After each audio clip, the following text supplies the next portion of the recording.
दोस्तों नमस्कार। मैं सचिन कुमार जैन आपका स्वागत करता हूँ एक नई वीडियो के साथ।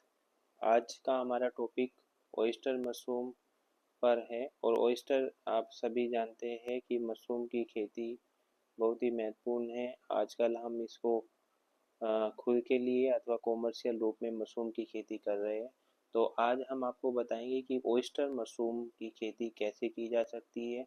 आप इसको इंडोर फार्मिंग में ही आती है, तो इंडोर फार्मिंग में हम इसको कैसे उगा सकते हैं और कैसे हम इसकी खेती कर सकते हैं। तो बात करते हैं फर्स्ट स्लाइड की कि ये वास्तव में मशरूम होता क्या है। तो मशरूम जो है एक तरह का फंगस है। और हम जब फंगस का बात करते हैं तो फंगस एक क्लोरोफिलस होता है, यानी उसमें क्लोरोफिल नहीं होता। यूकैरियोटिक ऑर्गेनिज्म होता है, यूकैरियोटिक होता है। तो यहाँ पर हमको समझना है कि जो यूकैरियोटिक फंगस है ये स्पोर बियरिंग होता है, मैक्रोफंजाई होता है और इसमें क्लोरोफिल नहीं होता। यदि इसमें क्लोरोफिल होता तो ये आउटडोर फार्मिंग भी किया जा सकता था। क्लोरोफिल ना होने की वजह से ये इंडोर फार्मिंग में आता है, यानी एक बंद कमरे में इसकी खेती कर सकते हैं। यहाँ पर हमको डेड मटेरियल यानी जो भूसा है, जो स्ट्रा है, उसकी हमको ज़रूरत पड़ेगी। तो वो स्ट्रा हम कैसे तैयार करते हैं, कैसे उसको स्टेलाइज कर सकते हैं, ये आपको डिस्कशन नेक्स्ट स्लाइड में करेंगे। वो जो फंगस जो मशरूम होता है वो माइसीलियल बॉडी में होता है और वो माइसीलियल बॉडी में ही अपना न्यूट्रिएंट ड्राइव करता है। किससे? भूसे से। यानी यहाँ सेप्रोफाइटिक नेचर का फंगस है मशरूम। और ये डेड मटेरियल पे यानी मृत जीवी होता है। मृत जीवी होता है तो ये अपना भोजन किससे लेता है? उस भूसे से लेता है। और जो उस भूसे से भोजन लेकर ये अपनी फ्रूटिंग बॉडी बनाता है, फ्लेसी फ्रूटिंग बॉडी कहते हैं, जिसको हम हार्वेस्ट कर लेते हैं और वास्तव में वही क्या होता है? हमारा मशरूम होता है। तो यहाँ नेक्स्ट स्लाइड में आपको बता रहे हैं कि ये जो आप सामने देख रहे हैं ये है हमारा ओयस्टर मशरूम। ओयस्टर मशरूम की आप पहचान कर सकते हैं कि यहाँ ओयस्टर मशरूम आपको ईयर शेप, कान के आकार का, कई बार हम इसको कहते हैं कि ईयर शेप स्ट्रक्चर में ये दिखता है। बंच में ये प्रोड्यूस होता है और लगभग इस मशरूम की हम यहाँ देख रहे हैं कि 10,000 वैरायटी नोन है, जिसमें से ओनली 200 वैरायटी ही एडिबल है जिसको हम खा सकते हैं। मशरूम को कई बार आपने सुना होगा कि इसको सांप की छतरी या कुकुरमुत्ता के नाम से भी जानते हैं।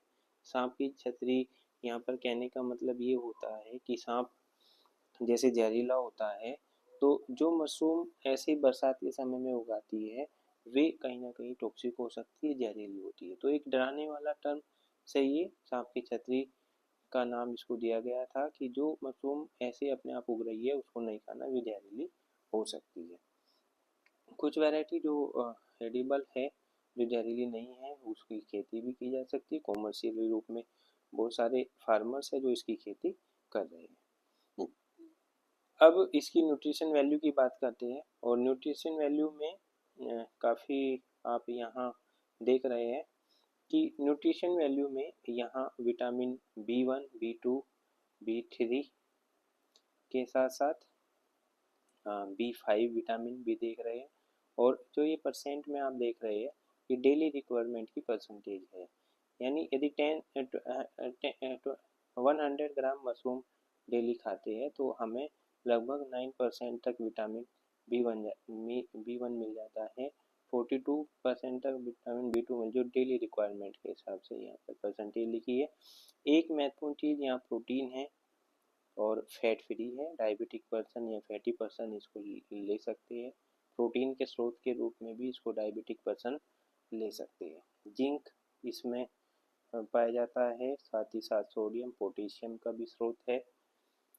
देन हम बात करते हैं कि मेडिसिनल वैल्यू। मेडिसिनल वैल्यू में भी इसका काफ़ी इम्पोर्टेंट है कि ये हार्ट के लिए अच्छा हो सकता है, कैंसर को प्रिवेंट कर सकता है, डाइजेस्टिव सिस्टम आपका सही रखता है, साथ ही साथ इम्यूनिटी को बढ़ाता है, क्योंकि मिनरल्स विटामिन अच्छे हैं तो इम्यूनिटी पावर भी बूस्ट करता है। एनीमिया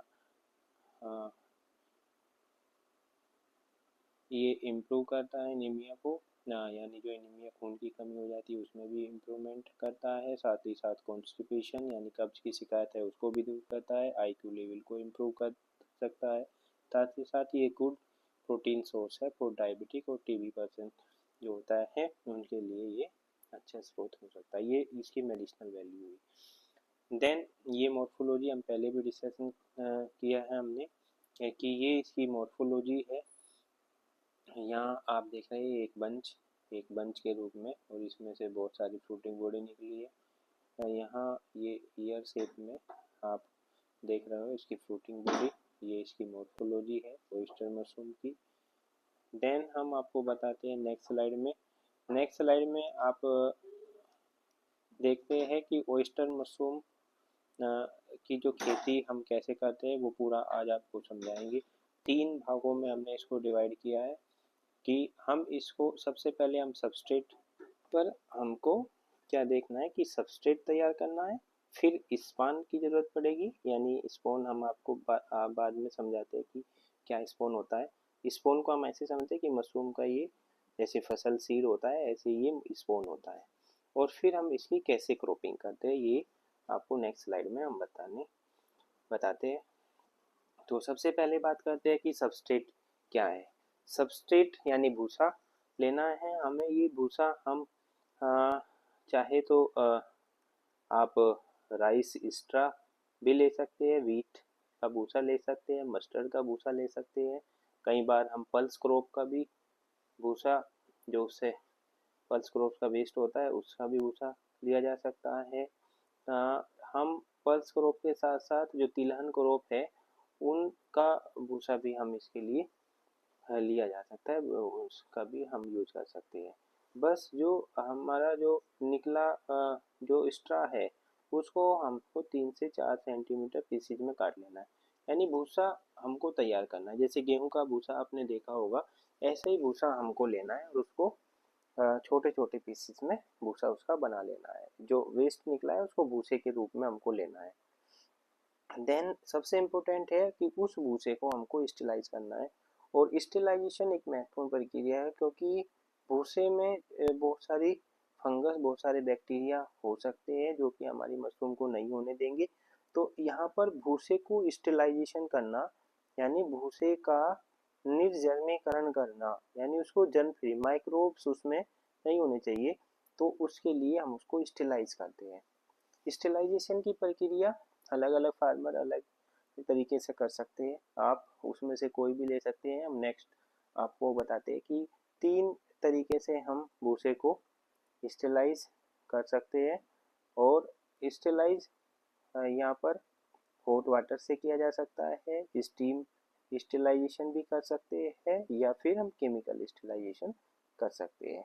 यदि हॉट वाटर से स्टेलाइज करना है, हॉट वाटर में हम क्या लेंगे, बड़े बड़े हमको भगोने चाहिएंगे।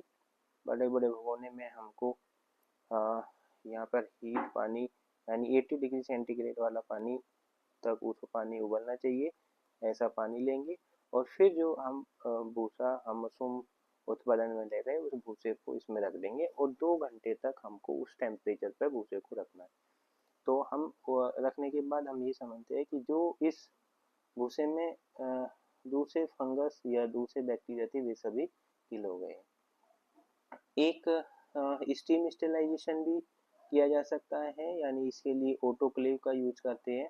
और ऑटोक्लेव इलेक्ट्रिक होता है, लाइट से चलता है। तो उस ऑटोक्लेव में हम सबसे पहले जो भूसा हमने लिया है उस भूसे को पॉलीथीन में भर लेते हैं और इन ऑटोक्लेव में रख देते हैं। ऑटोक्लेव स्टीम स्टेलाइजेशन करता है, तो इसको ऐसे समझिए जैसे प्रेशर कुकर घर पे यूज होता है, ऐसे ये इसका प्रिंसिपल्स है। तो ऑटोक्लेव ऐसे वर्क करता है। और ये थोड़ा सा कई बार हम स्टीम चैम्बर भी बना लेते हैं, लेकिन ये कॉस्टली पड़ता है, तो इसमें भी हम स्टेलाइज कर सकते हैं, यानी माइक्रोब्स फ्री हम दूसरे को अपने कर सकते हैं। देन जब इसमें स्टेलाइजेशन करते हैं ऑटोक्लेव में, तो ऑटोक्लेव कैसा बना होता है, यानी ऑटोक्लेव का ये ऐसा एक इंस्ट्रूमेंट होता है जहाँ पर ये इस अंदर की ट्रे होती है जहाँ पर हम भूसे के बैग रखते हैं। यहाँ उसमें एक लिड, ये ढक्कन होता है। यहाँ दो गेज लगे रहते हैं, एक टेम्परेचर बताता है और दूसरा क्या बताएगा, प्रेशर बताएगा। ठीक है, तो यहाँ 120 डिग्री सेंटीग्रेड टेम्परेचर पर 15 पौंड जब प्रेशर हो जाता है तो 15 मिनट तक उसको रखना रहता है। तो ये एक स्टेरिलाइजेशन का मेथड है। और केमिकल स्टेरिलाइजेशन भी किया जा सकता है, बहुत सारे फार्मर केमिकल स्टेरिलाइजेशन भी करते हैं। केमिकल स्टेरिलाइजेशन में मैं आपको बताता हूँ कि केमिकल स्टेरिलाइजेशन जब करते हैं तो केमिकल स्टेरिलाइजेशन में हमको प्लास्टिक ड्रम की ज़रूरत पड़ती है। और प्लास्टिक ड्रम ये हम लेते हैं जो मार्केट में इजीली अवेलेबल हो जाता है। 200 लीटर का प्लास्टिक ड्रम मिल जाएगा। उस प्लास्टिक ड्रम को लेकर हम उसमें क्या मिलाएंगे, उसमें हम भरेंगे सबसे पहले 90 लीटर पानी या 90 लीटर पानी हम उसमें भर लेंगे। यहाँ 90 लीटर पानी भरेंगे। 90 लीटर पानी भरने के बाद हम उसमें दो केमिकल फॉर्मेलिन हमको मिलाना है और कार्बनडाजिम मिलाना है। तो यहाँ कार्बनडाजिम क्या होता है, एक कवकनाशी है, फफूंद को किल करेगा। अदर जो फंगस है, कितना कितना मिलाना है यहाँ पर, जो फॉर्मेलिन आता है वो 37-40% के रेशियो में मिल जाएगा आसानी से। तो 125 ml हमको फॉर्मेलिन इसमें ऐड करना है, इतना ml, और इसमें ही हमको 7.5 ग्राम कार्बनडाजिम ऐड कर देना है। अच्छे से स्टीयर कर देंगे, इसको अच्छे से हिला देंगे। फिर 10 kg भूसा, ड्राई भूसा हमको लेना है और उस भूसे को इसमें ऐड कर देंगे। तो यहाँ पर हमारा ये भूसा यहाँ पर ऐसे तैयार हो जाता है। अच्छे से डिप कर देंगे। ये ध्यान रखना है यहाँ पर हमको कि जब भूसा मिला रहे होते हैं तो हमको उसमें झुकना रहता होता है, तो ना, क्योंकि ये वोलेटाइल होता है, गैस बाहर आती है, तो यहाँ पर हमको अपना मुंह और नाक सभी मास्क लगाकर बंद कर लेने हैं ताकि वो जो फ्यूम निकल रही है वो हमारा नाक के रास्ते अंदर ना पहुँचे। और यदि ज़्यादा अंदर पहुँचे, कई बार बेहोशी होने का भी खतरा रहता है। तो खास का ध्यान रखना है कि मास्क लगाकर ही हमें ये प्रैक्टिस करनी है। अब ये भूसा स्टेरिलाइजेशन कैसे होगा, तो यहाँ पर हम इसको ये प्रक्रिया करने के बाद यहाँ पॉलीथीन शीट से उसको कवर कर देते हैं, अच्छे से टाइट बांध देते हैं ताकि जो फ्यूम निकल रही है तो वो बाहर ना निकले। ऐसा कर हम इसको एक रात के लिए हमको इसको रखना रहता है, ओवरनाइट हम इसको रखते हैं। अब जब ओवरनाइट रखने का उद्देश्य ये है कि यानी जो इसमें इंसेक्ट और जितने भी पेस्ट थे, जितने भी फंगस थे, भी सब ओवरनाइट में किल हो जाते हैं। अब ये एक स्टेलाइज, जब नेक्स्ट डे हम इसको खोलेंगे तो एक स्टेलाइज भूसा हमको मिलेगा यहाँ पर। तो ये स्टेलाइज भूसा अब स्पोनिंग के लिए तैयार हो जाएगा। उसको तैयार करने का तरीका हम बताते हैं कि हम इसमें मॉइस्चर रहती है, तो उस मॉइस्चर को हमको हटाना है। उस मॉइस्चर को हटाने के लिए हम क्या करेंगे कि जो भूसा जो इसमें भूसा हमने लिया था वो भूसा हम पहले इसका पानी गिरा देंगे और फिर भूसे को हम धीरे धीरे, या तो जाली की हमारे पास ऐसी सीट हो जिसमें यहाँ जाली लगी हो उस पर फैलाएंगे, या फिर टोकरे, जो साधारण टोकरी आती है उसमें हम भूसे को गिरा देंगे। तो जो एक्स्ट्रा पानी है वो यहाँ से निकल जाएगा। अब जो भूसा यहाँ पर बचा है उस भूसे को हम प्लास्टिक शीट पर फैलाएंगे। प्लास्टिक शीट या पॉलीथीन शीट आप ले सकते हैं, और यहाँ पर इस भूसे को पूरे को यहाँ पर फैला देंगे, ऐसे धूप इस पर लगने देंगे। तो क्या होगा कि 2 से 3 घंटे बाद देखेंगे कि इसमें से जो एक्स्ट्रा पानी था वो सब उड़ जाएगा और बाकी ये भूसा बचेगा। अब इसमें हमको 50 से 60 या 55 से 60% तक मॉइस्चर रहनी चाहिए। वो मॉइस्चर कैसे चेक करते हैं, तो मॉइस्चर चेक हम ऐसे करते हैं कि जब हम अपनी मुट्ठी में इस भूसे को उठाएंगे यहाँ से और मुट्ठी बंद करके देखेंगे, यदि पानी इस मुट्ठी के बाहर टपक रहा है तो अभी तैयार नहीं है, और यदि मुट्ठी बंद करके पानी नहीं टपक रहा है और हमारी उंगलियां गीली हो रही है, तो यानी ये भूसा अब हमारा तैयार है स्पोनिंग के लिए। इसमें स्पोन अब मिलाया जा सकता है। तो यहाँ पर जो भूसा हमने फैलाया हुआ था, उस भूसे को ये ड्रम में यहाँ पे देख सकते हो दिखाया गया है कि ये ड्रम हम ऐसा ड्रम लेते हैं और ऐसे हम इसको एक्स्ट्रा पानी यहाँ से निकाल देते हैं, जाली की सीट यहाँ पर लगी हुई है। और फिर इसको हम एयर ड्राई करने के बाद जब एयर ड्राई कर लेते हैं तो ऐसे ही 5 ढेरी में इसको इक्वली फॉर्म में 5 ढेरी में इसको बांट लेते हैं। ऐसे 10 किलो भूसा भीगने के बाद ज़्यादा वेट हो जाएगा, तो 10 इक्वल पार्ट में वो सॉरी 5 इक्वल पार्ट में इसको हम डिवाइड कर लेंगे। अब 5 इक्वल पार्ट में डिवाइड करने के बाद हम क्या करेंगे, स्पोनिंग प्रक्रिया पाते हैं। अब स्पोनिंग एक महत्वपूर्ण प्रक्रिया है। हमको समझना है कि स्पोनिंग क्यों करेंगे और स्पोनिंग इस हमको स्पोनिंग कैसे हम कर सकते हैं। तो स्पोन यहाँ पर ये आप पिक्चर में देख रहे हैं, ये स्पोन के स्पोन हैं और यहाँ कांच की शीशी में स्पोन रखा गया है, ग्लास की बनी है। जब आप कॉमर्शियल रूप में लेंगे तो ये पॉलीथीन वाली शीट में स्पोन मिलेगा। स्पोन वाइट चमकीला वाइट कलर का होना चाहिए, कोई भी ग्रोथ उसमें अदर यहाँ पर नहीं होनी चाहिए। ये आपको देख लेना है जब आप स्पोन खरीदते हो। यदि उस पर कहीं भी ग्रीन कलर की, पिंक कलर की, येलो कलर की ग्रोथ देखते हैं तो ऐसा स्पोन आपको नहीं लेना है। एक जैसी ग्रोथ पूरे पर फैली हुई हो, पूरी पॉलीथीन या पूरी बोतल में आपको दिखाई दे, और साथ ही साथ वाइट चमकीली ग्रोथ आपको होनी चाहिए, ऐसा स्पोन आपको लेना है। अब इस स्पोन को हमको जो हमने भूसा स्टेलाइज किया है उसमें मिलाना है, उस प्रक्रिया को कहते हैं स्पोनिंग। तो स्पोनिंग कैसे करते हैं ये मैं आपको नेक्स्ट अभी बताऊंगा। तो हमको यहाँ पर 10 केजी भूसे के लिए 10 केजी भूसे के लिए 10 केजी भूसे के लिए हमको क्या करना है, 1 केजी स्पोन लेना है। ठीक है, कितने के लिए, 10।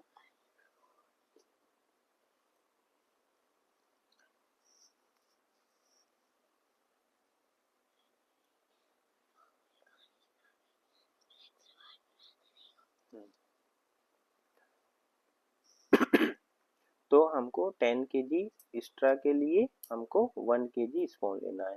जैसे हमने इसको 5 भागों में बांट लिया था, ऐसे ही 1 केजी जो स्पून है उसको भी हम 4 भागों में यानी 250 ग्राम यानी 250 ग्राम भाग की 4 भागों में उसको डिवाइड कर लेंगे। अब हम जाते हैं स्पूनिंग पे, यानी हम स्पूनिंग करेंगे। स्पूनिंग के लिए हमको वाइट पॉलीथीन पॉलीथीन बैग हमको चाहिए, तो हम पीपी बैग लेते हैं इसके लिए, प्रोपिलीन बैग हम लेते हैं। ऐसा बैग हमको लेना है जो खींचने के बाद ये पॉलीथीन नहीं फटे। हम इसका साइज अलग अलग रख सकते हैं, 30 बाई 60 सेंटीमीटर का साइज की पॉलीथीन हम ले लेते हैं। और सबसे पहले इसमें एक लेयर हम स्ट्रॉ जो हमारे पास भूसा है उसकी डालेंगे, यानी 15 सेंटीमीटर की एक लेयर बना देंगे, यानी लगभग 6 इंच की एक लेयर मिलानी है। और फिर इसमें स्पूनिंग हम इसके चारों तरफ स्पूनिंग कर देंगे। जैसे आप यहाँ देख रहे हैं कि एक लेयर भूसे की डालने के बाद ये स्पून इन्होंने चारों तरफ ऐसे डालना है। फिर हमको एक फिर से लेयर किसकी, भूसे की, ऐसे, और फिर से एक हम चारों तरफ उसके स्पून। तो ऐसे ही हमको 4 लेयर बनानी है, यानी जो आपने 4 भागों में स्पून बांटा था उसकी 4 लेयर हमको यहाँ पर स्पून की बना लेनी है। और 5 लेयर किसकी बनेगी, भूसे की 5 लेयर रहेगी और स्पून की 4 लेयर। जैसे पिछली स्लाइड में हमने आपको बताया था कि इस यहाँ पर हमको क्या करना है कि हमको जो भूसा है उसकी 5 लेयर और 5 ढेरी में बांटना था, और स्पून की 4 लेयर। ठीक है, अब हम इसको लेयर स्पूनिंग कर देंगे। और ये स्पूनिंग करने के बाद हम इनको इंक्यूबेट करते हैं, यानी एक ऐसे डार्क चैम्बर में रखते हैं जिसमें लाइट हम ऑन नहीं करेंगे। हाँ, वही अब हमारी ये बैग तैयार हो गए हैं। तो यहाँ एक चीज़ आपको मैं और बताता हूँ जो हमको ध्यान रखना है। जब ये बैग हमारे ऐसे तैयार हो जाती है तो उसमें हम यहाँ पर होल बना देते हैं, जगह जगह हमको छेद कर देते हैं हम, किसी कील की सहायता से या किसी लकड़ी की सहायता से ऐसे छोटे छोटे होल बना देते हैं ताकि एरेशन इसमें होता रहे। अब यहाँ से इसको टाइट बंद करके बांध देते हैं, तो ये हमारा बैग तैयार है। हम इसको इंक्यूबेशन चैम्बर में ले जाते हैं, इंक्यूबेट करते हैं। और इंक्यूबेट जब हम इसको करते हैं तो यहाँ पर यानी 4 से 5 दिनों बाद ही आपको ऐसी ग्रोथ, वाइट कलर की ग्रोथ जहाँ पे आपने स्पून लगाया था, ये आपको दिखनी शुरू हो जाएगी। तो वाइट कलर की ग्रोथ यदि दिख रही है, चमकीली वाइट कलर की ग्रोथ ही यहाँ पे दिखेगी। तो यानी इस पर इसको 21 डेज तक हमको रखना है। 21 डेज यानी इंक्यूबेशन डार्क पीरियड में इसको रखा जाता है। फिर इसको हम ले जाते हैं क्रोपिंग रूम में। 21 दिन बाद कहाँ ले जाएंगे? क्रोपिंग रूम में, यानी इसकी वहाँ पर फ्रूटिंग स्टेज फिर शुरू हो जाएगी। तो यहाँ पर ये आप इस पिक्चर में देख रहे हैं, ये ग्रोथ, वाइट कलर की ग्रोथ फैली हुई है फंगस की। और फिर हम जब 21 दिन बाद इसको निकालेंगे और क्रोपिंग चैम्बर में ले जाएंगे। क्रोपिंग रूम में लाइट भी होनी चाहिए, उसमें टेम्परेचर का भी हम ध्यान रखेंगे, टेम्परेचर में, और साथ ही साथ उसमें ह्यूमिडिटी का भी हम ध्यान रखेंगे। ह्यूमिडिटी मेंटेन करने के लिए पानी का स्प्रे करते रहेंगे हम। टेम्परेचर के लिए एक टेम्परेचर इंडिकेटर उस रूम में लगा देते हैं, यानी वहाँ फ्रूटिंग स्टेज में 25 डिग्री सेंटीग्रेड तक टेम्परेचर रहना चाहिए। 20 से नीचे टेम्परेचर जाता है तो ग्रोथ कहीं ना कहीं रुक जाती है। तो 20 से 25 डिग्री सेंटीग्रेड टेम्परेचर होना चाहिए। यहाँ पर, यहाँ से जैसे इस पिक्चर में आप देखते हैं तो ऐसी पिन हेड बनना शुरुआत में शुरू होगी।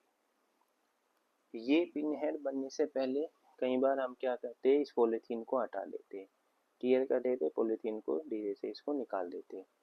या फिर पहली क्रॉप हम पहली हार्वेस्टिंग तक इसको ऐसे ही बना रहने दे, जो हमने यहाँ पर छेद बनाए थे उससे ही पिन हेड बनने शुरू होंगे।